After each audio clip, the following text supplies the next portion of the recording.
Hello guys, my name is Ronald. We are playing Dungeon Universalis. This is gonna be the video for the epic event of Bandit Attack, and for a really short recap, because you may have missed the last videos. This is a travel event my heroes are going to have, and we play the quest Bandit Attack. It's from the official campaign book and quest book, and this type of quest is not a reference for Dungeon Universalis' quest. This is just a small happening between two of the real quests, so there's no exploration. This is just a small skirmish to so you can play out the event instead of following just what's standing here as the travel event. So instead of rolling just a die and see what happened and who's going to lose some vitality points, you can, instead of that, play out this whole event of the attacking bandits. And I've made a setup and strategy video. If you haven't watched this, you could or should watch this before, but this is not required. I'm going to just show the mechanics of the combat, and I try to knock out all these bandits around here within 5 rounds, because after the 5th round they're trying to flee from this map, and with my coins, and I don't want to have this and to let them get away with that. So I have to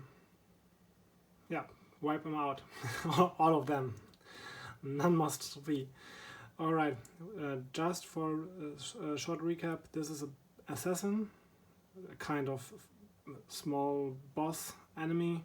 We have bandits, human bandits with short bows, short bow, and the rest have a broadsword or an axe, also over here. And all of these melee fighters are equipped with a shield, except the assassin, and the assassin is the only one who's wearing an armor. And this is the point where I'm going to start this. I won't explain everything in the whole depth, because this is where my how to play videos are made for. Check the playlist, all of the combat techniques and how the damage system works and so will be explained there in dedicated videos. And let's see where this will end for each party. So where are the dice? Over here. I'll take these. Darkest, the black ones are always for the dark player and the dark player's characters, and white for the heroes. And the first thing we have to do is roll for initiative. We use Larnak for the heroes' parties, and because he's one of the nearest characters to one of the enemies, and because we're playing against an ADP and or a fixed scenario with a fixed placing of the enemies, we will also take this guy as the guy who rolls initiative for the bandits, and they have a +1 for their perception, because they have the skill ambush. And Larnak has a +4 because he is already leveled up and skilled, has several skills, and he has got his companion next to him, a warhound. And Larnak is a small goblin, equipped with a short bow and a scimitar. This is a human mercenary shooter with a longbow or bow or whatever. This is Crocs, my warrior, kind of tank. And this is my female wizard, Crix, elemental wizard, with very low vitality and no armor, but with powerful spells. And we have to protect her from all these enemies. Alright, let's roll for initiative. And this is the best result we can have. This isn't even a bad result too, but okay, we don't have to talk about this. We have won the initiative, and we cannot apply the caught by surprise rule, because the special rules of the scenario tell they can only apply it if the dark player wins.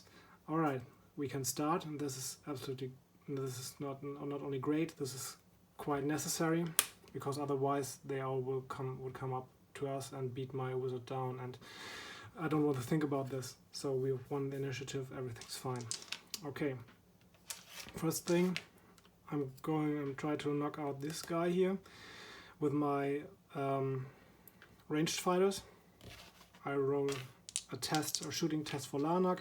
There's no penalty because there's just a range of 3, 1, 2, 3, and no other penalties applying.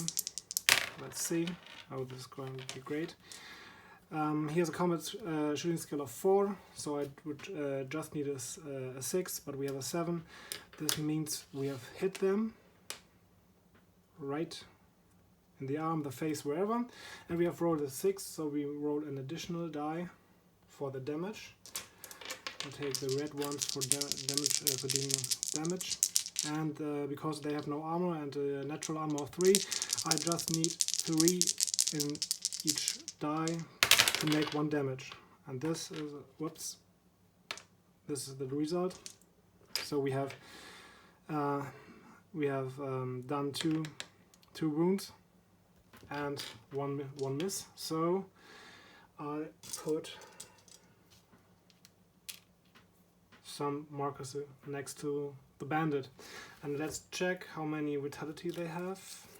They have a vitality of 4, so then he's not wounded yet. Or she? Is it she? No, is it he? Okay. After this, I'm going to flee. I'm going to change my weapon, which is a quick action. I'm going to use my scimitar now, and I'm going to leave this. I think this is no difficult terrain. 1, 2, 3, 4. 1, 2, 9. No. Okay. I have to. Oops. I have to take 2 movement points because I'm moving through an ally. 1, 2, 3, 4, and 5. So this guy is now bound to the melee. He's engaged now with Larnak, the small goblin, so he cannot move until he has pushed Larnak away or whatever. So this is fine. This isn't a threat for my wizard anymore. Okay, but I cannot attack again because I have no no action left, and this is the time to use her and shoot at him again to hopefully take him out. And let's see. The problem is she's a mercenary. She has no fortune points. I cannot re-roll the dice if this will fail. But this is absolutely great. It's not a failure, and taking one more damage die again. She has a base damage of 4 plus the 1 from the 6 means juggling here 4 dice, and this result is fair enough. This guy's already down, which is pretty great. And now I don't want to leave her over here because these guys will come up after her, and she's unarmed when they are attacking her in melee. I don't want to do that. I don't want to have this, and so I'm going to move her out here. She has a movement of 5, so 1, 2, because this is difficult terrain. 1, 2, 3, 4, and 5.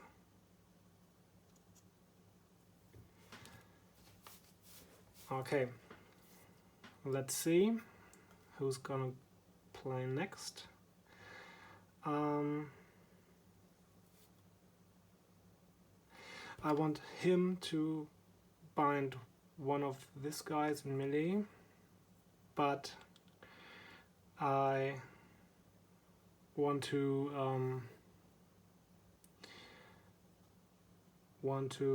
okay, no, let's do this. Okay, I'm taking Croxer. Croxer has the skill Pathfinder for Swamp, and I guess this is Swamp or Muddy or whatever. So let's pretend, even if it's wrong, that he may not take 2 points for movement through difficult terrain. He's a movement of 4 because he's wearing a hard armor, a heavy armor. 1, 2, not 1, 2, only 1. 1, 2, 3. 1, 2, 3, 4. And now this is bad. I'm sorry. He has a long-range weapon, so he just have to stand not adjacent to an enemy to bind him in melee and to attack him from melee. I'm going to revert this. I'm sorry. I have a small change in this. I'm going to move the dog first and move him over here. 1, 2, 3, 4, 5, and 6, 7 to attack the assassin. I'll bind him in melee to not let him fall in our back, because I want to move the other heroes over here. So I'm going to attack him in melee with the dog. He has a combat value of 5 with his longsword, the assassin. And now the dog has a combat value of 4. Let's see. Too bad that the attack wasn't successful, because we have a tie in the dice, but because the assassin has a 5, the dog has a 4, it's not higher than the assassin's value, so the attack was a miss. Too bad. Okay, but move on. We have still characters left. And we want to use them. We are taking now Crix, my wizard, and we'll let her do a mighty spell. We have no enemy spellcaster here around, so we don't have to think about dispelling. This is great, and I think I will make no fun, no jokes. I'm going to grill him with a lightning bolt. I'll choose a target in a range of 12. This is a basic spell, so I can move after or before this. It's a magic projectile, but he has got no shield. So I'll cast the spell against him, and it will deal 6 damage dice, which is great, and hopefully take him out at one shot. So she's got an intelligence of 5, so I only need a 5 for the dice to be successful, and oh, absolutely great. This is enough together with her intelligence value, but this is a 6, which is another die for the damage, like in melee and ranged combat. So I may roll 7 dice. These are only 6, but let's see.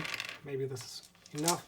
Already the 6 dice are enough to knock him out. Another one we don't have to care about anymore. And after this, she's going to move out of the range from these guys. So I'll let her walk over here. 1, 2, 3, 4, and I cannot walk anywhere else because even if she has 5 movement points, she cannot walk on any of these fields because they are all difficult terrain. Alright, and the last one we can move is this guy. 1, 2, 3, 4. Once again, he isn't affected by the difficult terrain because of his skill. He has a long-ranged weapon which allows him to attack an enemy with 1 square in between. So he binds him in melee, so he cannot shoot anymore. But he's not standing in his melee range, so he can drink potions if he wants to, or do whatever he wants. So I'm thinking about drinking a potion. No, I can leave this out for the moment. So I just attack him, and let's see what will happen. He has a combat value of 4. This guy has a combat value of 2, I guess. I have to check my sheet. Because he's attacked in melee and he's wearing, he's equipped with a short bow, which is a ranged weapon, he is caught as unarmed because he's now attacked in melee. So he has a combat value of 2. Let's see. Very good, no 6, but it's not the problem. The dice are on my side this time. And now we can roll the damage dice. 4 damage dice for Croxer. But he has an armor reducing weapon, a Hellbart.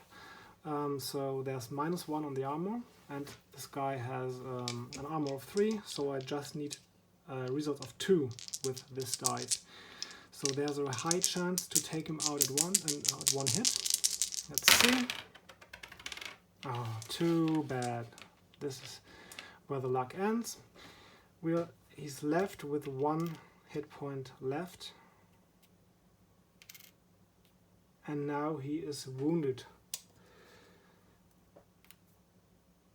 Because if you have just 1 vitality left, you are considered as wounded, so all of your skills except natural armor and vitality, of course, are reduced by 1. So he's even a worse fighter now, and he cannot run too. But he's also bound in melee, so he couldn't run even if he wanted. Now, because I'm not in the melee range of him, I could think about drinking a heroic potion and to attack him once again to knock him out, so he isn't a threat anymore. But because he's so weakened, I don't think I have to. I'll push my luck in this, and let's see what will happen. Because I've successfully hit him, I could push him back and take his square. I think if this is a good idea now, but I don't think so, because I want to be fast over here or over here or over there, because maybe they are coming up here, and so I don't want to push him down here, so I have a longer run when I'm trying to get back to the field. Okay, that's for the heroes, the first turn. Let's see if I make... here's a tiny dice. So we are still in round 1. And now's the dark player's turn. Now all of these guys are going to be activated, followed beginning with the highest creature with the highest VP, because we have I'm sorry, the creatures with a range attack will begin, then the ones with the spellcasters and battle wizards, then the rest of the creatures except the leaders, then the leaders, and if there's an equality in the order, then the one with the higher VP. Now let's see, we haven't, this guy's down, we haven't any ranged fighters anymore, but he is a ranged fighter, but he's bound in melee, so he is counting as melee now. And so we just have melee fighters, and they are so there's an equality, and then we'll take him as the first because he has the highest VP amount. And so this guy's going to start, the assassin, attacking my poor dog. Oh, the dice luck is on my side, absolutely great. I wish I would have this in the real campaign, in the real quest. So he couldn't manage to hit the dog because he just made rolled a 3, added his combat value of 5 from over here with a short sword, and so he isn't able to be at he cannot manage to hit the dog, so he even cannot push him away. So the dog has defended very well. Great. I think I made a mistake in the first round when I was attacking him with the dog. Because he's using a short sword, it's only a 4 in defense when you are using a short sword. I've forgotten this, but it wouldn't change the result or the outcome, because if there's a tie, and there would have been a tie between the dice, then you're looking for the agility value, and they both have an agility of 4, or is the dog? No, both have an agility of 4, and if so, there's a tie again, and then the guy with the shield will win, or the guy with the who's acting as a defender will win. So everything's fine over here. Yes, I've made a mistake, but it has no effect. All right, this guy's turn is over. Let's proceed with him over here. He's going to attack my small goblin, and he has an attack value with his axe of, let's see, 2. Against 4 with my goblin. He's equipped with a scimitar now. I've changed this in the last round to a scimitar. 4 against 2. Oh, this is bad. So the enemy has the attacker has a 10 plus his 2. These are 12. I've got a 6 plus the 4 from a combat skill, which is only a 10. And now we have a hit. So I can think about re-rolling this. Let's see how many damage he would make. And with an axe, 4 and 1 die more for damage reducing. So the goblin, I have to check his character sheet. Here's Larnak. He has an armor of value of 4. This would be reduced to 3 because of the axe, which has the armor reducing, and the goblin has a vitality of 4. I think this is a high risk, so I'm going to spend a fortune point of Larnak and force the dark player to re-roll his result. Maybe. Okay. Now we have a 7 for the dark player plus his 2, which is a 9. We have a 6 on Larnak plus his 4, which is a 10. So Larnak managed to defend the attack for the price of 1 fortune point. Great, but he's still alive, which is every fortune point worthy. Okay, we have other guys. Let's turn him around. And he's bound in melee from Croxer with his long-ranged weapon, so he only has the chance to disengage or to fight against him in melee combat. Let's see what a ranged fighter will do. This is an AI card, and a ranged fighter will always push enemies after winning a fight. If it is engaged at the beginning of his action, he will try to disengage. If it has an agility of 2 or higher, and it has, in order to be able to make a ranged attack. If it successfully disengages, it will try to move 3 spaces away. If it can't disengage, it will attack in melee. But if he cannot, if he's not able to disengage according to the rules, his activation is over. So this is a question I've already sent to Lyric Dragon. I'm awaiting an answer to this, if this is meant that he's never going to try to disengage from melee again, or if the enemies can ignore the disengagement activation loss rule. So I'm going to stick to the original rules and apply this to each character. So if he cannot disengage from Croxer, his activation will be over, and in the next turn he won't try to do this again and begin fighting against him in melee. So to make a disengagement, he has to win. He has to successfully test for agility, so he has to reach a 10 with his 3 agility points. Let's see. This is great for him, not for me. So I could. I'm not sure if I could force him to reroll, because you only may spend fortune points for your own character. So if he's going to be attacked, or he's attacking, or doing something. But in this case, I'm not sure if I could force him to reroll this, and we let this happen. So according to his AI.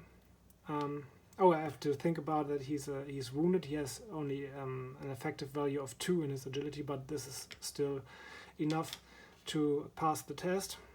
And so he's going to move away 3 squares. 1, 2, I guess this is meant, the 3 squares are meant when you are standing adjacent to the enemy. So there, because 3 squares is a low-ranged where you have no penalty for shooting. So let's see, 1, 2 should do the trick in this case. We have 1, 2, 3. We still have 4. Yeah, this is math. I'm bad at math. Okay, but according to the rules, we stand him over here and move his icons against with him. So he's going to shoot now. And now, because he has walked, two squares, and he has a movement of 5. He will have a -1 on shooting, and because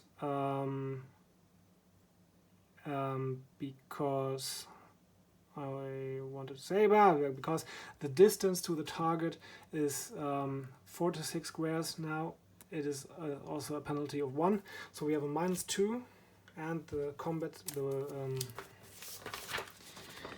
the short bow skill is 3, so we have just a 1 and plus, so we need a 9 to hit Croxer. Croxer, by the way, is the only available target. No, it's not. It's her, and she's the easiest one to hit. So I'm not sure if she should be the target. 1, 2, 3, 4, 5. It would be no more penalty. So he's going to shoot her, and if he is managing this will take a bad end for her. Let's see. Whew. He has missed. And this is great because once again she has no armor. She has just a vitality of 3. He will make 3 or 4 damage dice, and this could be a bad outcome. So a high loss of fortune points for her. But okay, his activation is over now, and we have these guys over here. They want to attack her, and I think I've moved her very bad because this guy will reach her, I guess. 1, 2, 3, 4, 5. Oh, I've calculated very bad. I'm up. Okay, this guy has a sword and a broadsword and a shield, and is going to attack my poor wizard, which has a decent combat skill, I guess. Combat skill of 3. This isn't that bad because he just has a combat skill of 3 too. Let's see where this is going. And oh, I haven't faked this, I swear. Krix did manage to defend, but he is in her melee, or she is in his melee range now and adjacent, so she cannot cast any spells now because she's engaged. This is a problem for her, but I think we can solve this. Okay, let's see what we can do. Again, this guy over here is also going to attack the target easiest to hit, which is she or she. He cannot reach any of them because 1, 2, 3, 4, 5. He can only walk over here. This field is not covered in half in mud. I'm not sure if this should be no difficult terrain. I guess I would handle this as no difficult, but it make no difference because, oops, 1, 2, 3, 4, no, 5. I can go over here. Let's pretend this is not difficult terrain. Okay, now we are starting with round 2. All of the enemies have made their movement, and now I can, let's see what options we have. No, oh, I'm sorry, we have forgotten this guy here. Let's turn this back. We have this guy over here, and he's going to attack the easiest target to hit. This is her. 1, 2, 3, 4. I'm going to make this extra turn. Oh, well, sorry. I'm going to make this extra turn because if I stand him here, it would provide light or a heavy cover in attacking her, and so he's coming from the front, and she cannot make a defensive shot because the guy didn't start it in her line of sight from down here, and so Let's see how the mercenary will fight, because she has no fortune points. Oh. And once again, I wish I would have this luck in any of my quests. Okay, she's unarmed, but so she has, let's see, a human shooter, an unarmed value of 2, plus her 14, and it's 14, he has a 10, attacking with his broadsword with 3, it's just a 13, and so no harm is done, but also she is bound in melee combat now, and she's engaged in combat, so she cannot shoot anymore, and she has no weapon to change. I have to check this one moment.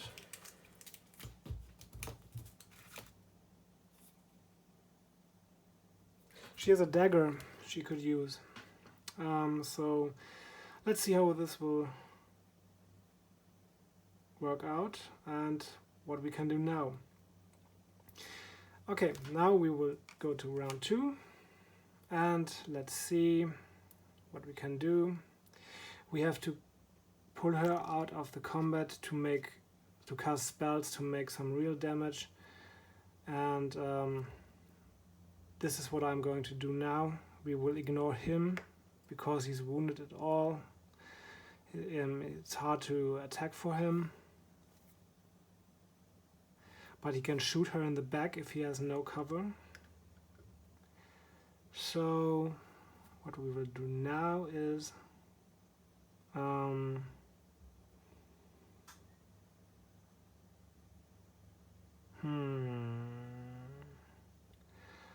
let's see.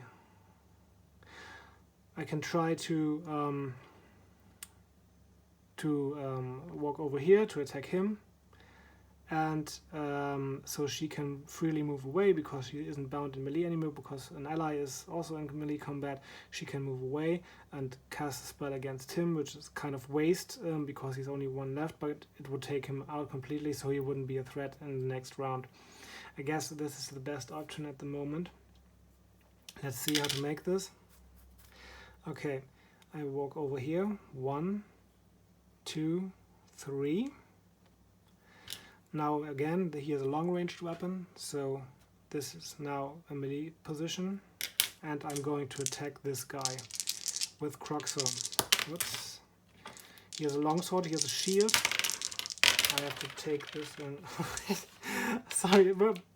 sorry, this isn't, I haven't faked this at all. I don't know what's going on here. This is a critical hit, so we will roll 2 damage dice. He cannot use his shield. His shield will be going to break because I have a shield breaking weapon, but let's see if he is going to survive this attack. So we have 6 attack dice, 4 from basic strength of Croxor, 2 for these dice. The shield cannot be used, and this is absolutely enough. This guy is knocked out now. I just have to check one thing about the shields. This won't take too long. And blocking. Okay, all right. I've said the truth. Double critical isn't blockable in any way. So the shield is worthless for him, and so he's dead. All right. Now he can move over here because he has successfully hit him. He can push him and take his previous position, but with a long-range weapon he can move one square towards him. And so there's a better cover in some kind of way. And now I'm going to use her, to move her, not to use her, I'm sorry. I'm going to move her over here, 1, 2, 3, 4, 5. And hopefully will successfully cast the spell. I'll take the ice arrows at this moment to save some mana for the lightning bolt, because if you spend mana for a spell, you have to put a mana mark token on it to mark it as used, and you can use in under normal circumstances you can only cast the spell 3 times, the same spell 3 times in the same quest. And so I'm going to take the ice arrows, which only cause 5 damage dice, but this is enough because he only has 1 vitality left. So I'm going to roll the dice. Once again, I need a 5 to be successful. This is a 6. So there are coming an ice arrow. He has no shield to cover. I need 3s, and this is absolutely enough. This guy's knocked out as well. Okay, I'm going to remove this. So we have still Larnak over here, we have her, and we have the Warhound. And let's see what we can do now. I have to bind him, because if I push him back and then walk over here to free the shooter, he could move in his activation over here and attack the wizard, which is not great. So I have to stand here and fight against him. And I will do this once again, 4 against 2 in the as a starting position of the skills of the values, the combat skills. And let's see, 7 against 4. 4 plus 4 is 8. Oops. Oh, sorry, I don't want to cheat. 7 plus 2 is 9, so Larnak is going to spend once again a fortune point. And he will re-roll his bad result.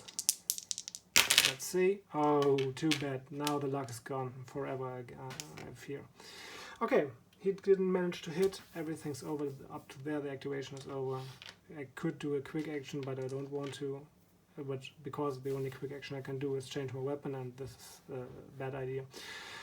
So the last hope is this little war dog with a 4 against a 4 in combat skills, defending with a short sword for this guy. His only combat skill of 4.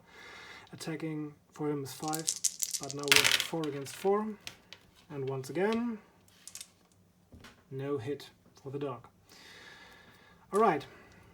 Now it's the dark player's turn again. There are only melee attackers. Now the one with the highest value points is going to attack the Warhound now. Which defended well, so nothing will happen here. This guy's going to attack Larnak. Oh, this is bad. This is absolutely bad. We have a 9 against a 3. Now I think I'd have to use a fortune point once again but this would even be hard to beat. But let's see. 7 plus 4 of his combat skill is an 11. The attacker has a 9 plus a combat skill of 2. This is also an 11, if I'm not wrong. And so this is a tie. We're going to check now the agility of the guys.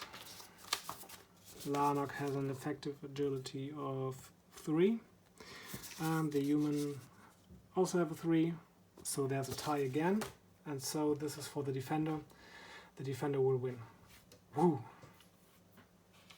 Very lucky for me, or for Larnak. And we are going to attack over. Oh, I've forgotten her to activate her at the last round. And nobody have told me that. Oh, god damn. Bah! Now I can't take this. I've lost her turn. I've wasted her turn. Oh, I'm so dumb. Sorry. But now he's going to attack her. This is what happens when you play solo, this amount of characters. Too bad for the mercenary. Oh, this is absolutely bad. He managed to hit her. And now let's see how many damage he will deal with his broadsword. Damage of 4. Yeah. She's wearing leather armor, I guess. Let's see. Human shooter. No armor. Whoa. No. Leather armor. 4. So you will roll 4 dice. I need a result of 4 to make a hit. Whew. Oh, my thumb made it to a 6. Oh, no. Alright, we have 2 damage on her now, and she has a vitality of 4. Things developing very bad for her. And everything only because I've forgotten to activate her. Okay, let's rescue her. This was round 2. We are now starting round 3. And once again, after the 5th round, they are trying to flee with my money, which is the highest priority to... no, oh, I've already forgotten to activate this guy. 1, 2, 3, 4, 5. He's going to attack him now because he's in his melee range, and he wanted to go over here, so he has a better position if he's managed to push him back or whatever. So let's see. He has an X, combat skill of 2, effective, and he has 4. Luck is again on my side. Croxo managed to defend. This is great. I don't have to calculate this now. This is 7 plus 2 is 9. This is an 11 even. Alright. I think you got it. So now we are in round 3. Sorry for the mess. This is the problem of live playing solo, a game with mathematics. And next round. So I still have to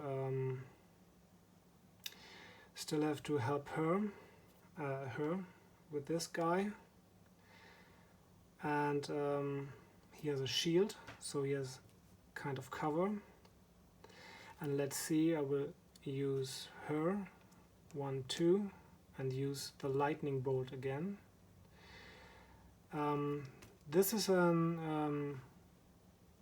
hard play. This is risky because if he's attacking him and manages to push him a step over here, in his next activation he could have an easy walk over here to attack her. But I take the risk for the moment, and I'm going to burn this guy with a shield. He has a shield, so he's gaining cover, so I'm using the lightning bolt once again, which has already been used once with 1 mana marker. So let's see. I need a 5 to I have a 6, and we will roll. So because he has a shield, he has a cover of 1, and the magic bolt, lightning bolt, will take 1 damage less. He's wearing no armor. We have, let's check to be sure, no armor for him, 3 value. So we have 4 dice higher than equal or higher than 3. So this guy is history now. Oh, we'll leave him over here like the others. And my shooter is free now. What a great position. And what a great position, and with 2 meanings. So we have a great position. We have a point blank shooting here, a range of 1, 2. We can shoot this guy, and we will try to do this. Let's see. We have a combat skill of 4 in shooting, so we only need a 6. Oops. Oh, I'm sorry. This was a 4. So this is the result. We managed to hit, but he can block all the damage with a 5 or better because he has a shield and isn't attacked from behind. And the only time when this guy is managing to hit another one, and then the guy is blocking. I hate shields. I really hate shields. Okay, but we're going to be in a better position for the next round. 1, 2, 3, 4. So in the next activation we are going to attack him from behind if he's still alive then. And to see this, if he's still alive, we are going to attack with Croxer in melee. Let's see. I think this will work. We have a tie, but Croxer has a combat skill of 4. This guy has a combat skill of 2.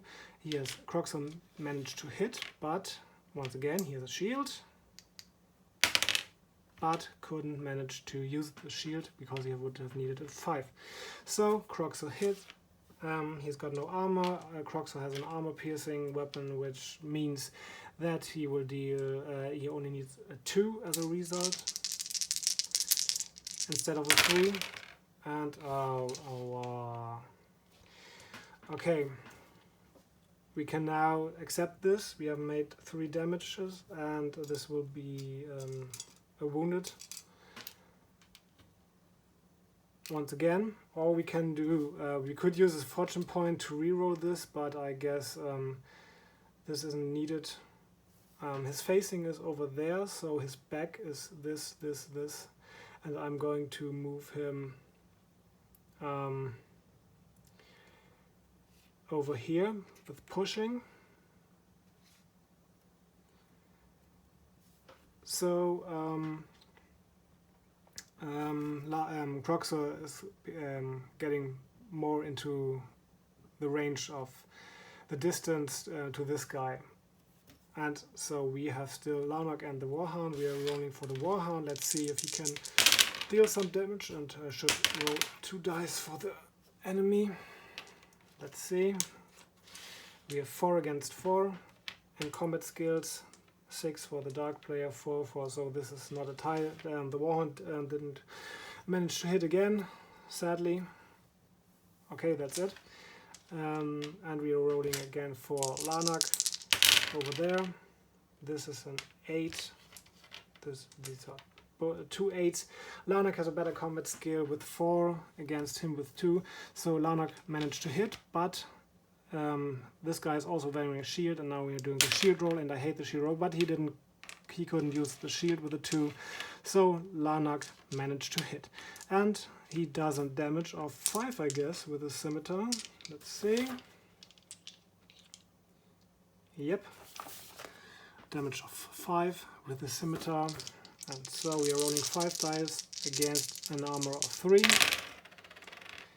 and this is a 4. He has only 4 vitality, so woo, once again 1 bandit down. Great, and now I can move. I can move 1, 2, 3, 4, 5. So I'm not going to in the melee range of this guy. He is already bound with him, but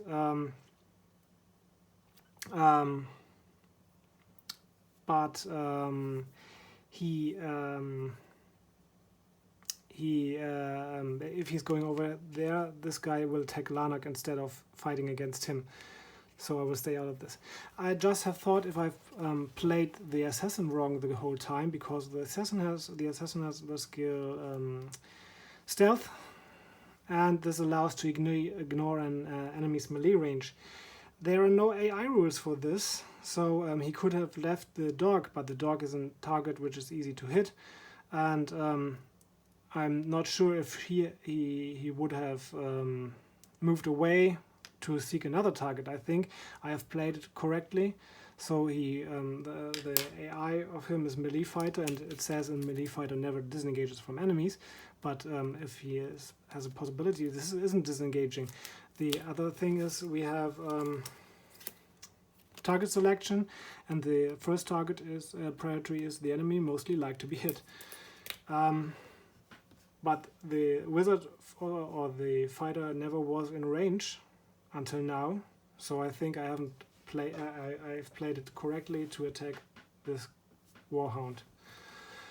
Okay, so now we have activated all the heroes and mercenaries and allies, whatever, and now this is the dark player's turn again. There are only 2 characters left. This wounded guy over here and the assassin final boss, whatever. And once again, let's start with him. So now he could choose a human dark player would probably go, and 1, 2, 3, 4, 5. No, there's still no possibility to reach any other guys over here, so he will fight against the doggy. And let's see. Whew. 9 against 9. He has an attacking value of 5, and the dog only has a combat value of 4. So he's going to hit my poor dog. Oh my god. And let's see how many damage dice he will roll. As an assassin with a shot, so he will make 3 damage dice, but with armor piercing. Alright. And the dog has an armor of, let's say, an armor of... I haven't written this down, so I have to check the card. 3. So I roll 3 dice against an armor value of 2. And this means 3 vitality point loss for my poor dog. Oh. And he only has 4 vitality points, so my poor dog is wounded now. Okay, we have to get him out there. And how to do this? This will be very...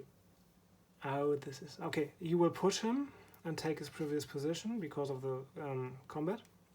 And now, let's see what we can do now. The next round is starting. No, this guy's here. I've almost forgotten him. He is going to attack him because it's the only one he's engaged with. He cannot reach her, he cannot reach Lanak. So attacking my tank with his axe is 8 plus 2 is 10. Croxor has I'm sorry, I'm doing this wrong. 9 plus 2 is 11 for the bad guy. 8 plus 4 is 12 for the good guy. So he didn't manage to hit. Great. His activation is over now. Now we are beginning the 4th turn. And we have to watch out for this dog and how we can help him. Can Lanak reach him? Yes, he can. Okay, I think we sent out Lanak for help. 1, 2, 3, 4, 5, 6. So we move Lanak around this bad guy. Oh, we cannot move around this as long as he's standing there. So okay, let's attack this guy with our shooter here. Point blank range, so no penalties at all. Attacking from behind, +1, so we just need a 5. Let's see. Oh, this is good. This is a 10 plus the 5 of her is 15, much more than the 10 we need. Alright, we did manage to hit, and he's doing damage of 4. He cannot use his shield because he's going to be attacked from behind. So armor of 3. This is absolutely enough. This guy's out. And we remove all of the stuff here. So the shooter can move. And because we have no enemies left, let's walk her over here. 1, 2, 3, 4, 5. So maybe this guy can be shooting from behind in the next rounds, but I think there are no more next rounds, but let's see. Okay, we have to care for the dog, and we have a line of sight for her, I guess. Yep, this is a line of sight. Here there's cover. And this would mean a magic spell could take him out if we're calculating the cover within the damage. So we make it short, I guess. This tree is providing cover. There is still line of sight, but it's cover, heavy cover. But for magic projectiles, I'm unsure now. I'm sorry. How do this is affected? I have a short look for this. I'm so sorry you have to wait.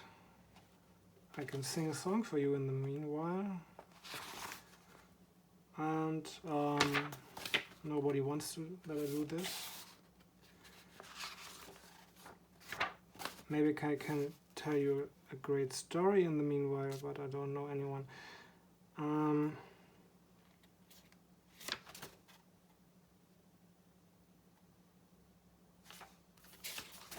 Maybe I will cut this out from the video, but I'm sure I won't. Magic projectiles.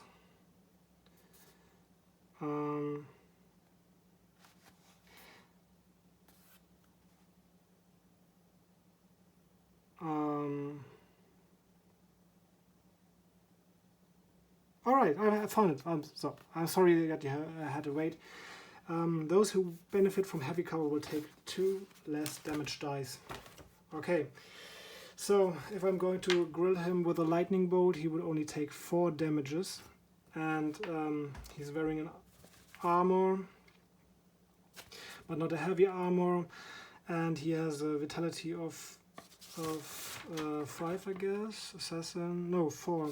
So yeah, I will try it. Let's see. I will roll for a magic bolt once again. I need a 5. I'm not standing in difficult terrain, so I need a 5. This is a 5, and we are rolling 4 damage dice. So lightning bolt once again, to explain this, you would roll 6 damage dice, but because he's taking heavy cover from the tree, this is reduced by 2 damage dice. So let's see. This is not a very good result, so only 2 hit points loss for the assassin. I could think about spending a fortune point and reroll, but I will not do this and save my precious points. So this is it. I will leave her over here to not be in any range of this guy in any kind. So we have Larnak and we have Croxon now, and we have the dog. And the dog is in a very bad position because he's wounded, so his fighting skills are even worse. But what option do we have? So we could try to disengage. The Warhound has an agility of 4. Nah, I'm going to attack him. Or to disengage. I'm going to attack him. And this was a wise choice. So we have 9 against 4, even without the modifiers we are safe, and we could manage to hit him. He has an armor of 4 with his fangs. The Warhound is doing a damage of 3, so we have to roll 3 plus 1 damage die against the armor value of 4. And let's see. And this was the absolutely right choice. Now he will take 2 wounds. He has no shield to use, and he has a vitality of 4. No, I'm not cheating, of 4. And so he's down, and we are done. After all, we are done. I'm sorry that you had to wait in the middle part or in the last part of a few seconds. But that's it. We have managed to burn all these guys down. We have lost some mana points, we have lost some fortune points. Both are kind of precious. Mana can be replenished by magic potions, but they are expensive in coins too. And we have the fortune points can only be refreshed when sleeping in an inn, which would cost us 2 coins and or even more, because we have to pay the mercenaries and animals as well. So this is one of the parts where you have to choose wisely in Dungeon Universalis. So if you are spending these points, these mana or fortune points, or if you can find other options. And if the attack wouldn't have been successful, the next thing I would have Larnak running, so he can run over here to bind him in melee as well, so the dog could have moved away. But that's I wouldn't have made in the right order, because I may not have attacked him. I should have done this before. Okay, and otherwise Croxor would have made Croxor running around the tree to go after this guy from behind. So there wasn't a real threat anymore, just to lose the dog. We have to heal him. He has lost vitality points, as well as the human shooter. I've forgotten to move this with her. And we have to heal them. And what we can do now is to search the corpses for more coins. So we, instead of resolving the original event of losing coins, we are out with more coins, because we can loot the guys, the bandits.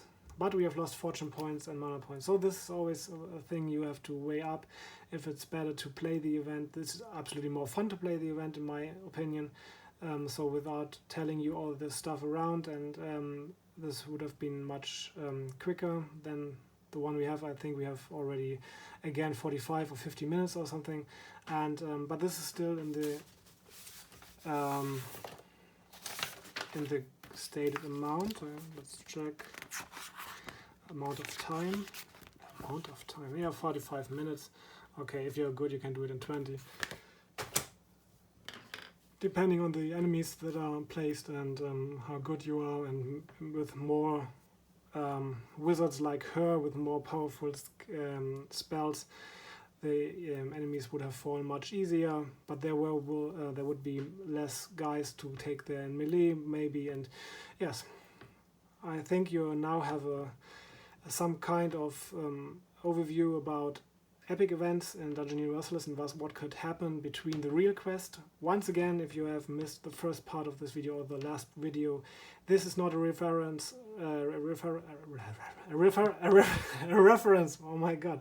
This is not a reference for real quests in Dungeon Universalis. This is a small, tiny travel event quest, a skirmish quest without exploration, just to play in between the real quests. And this is one of the features that makes Dungeon Universalis so great. I'm losing my speech now, and this is the right point to finish this video. And I will make another video with a dungeon crawl quest.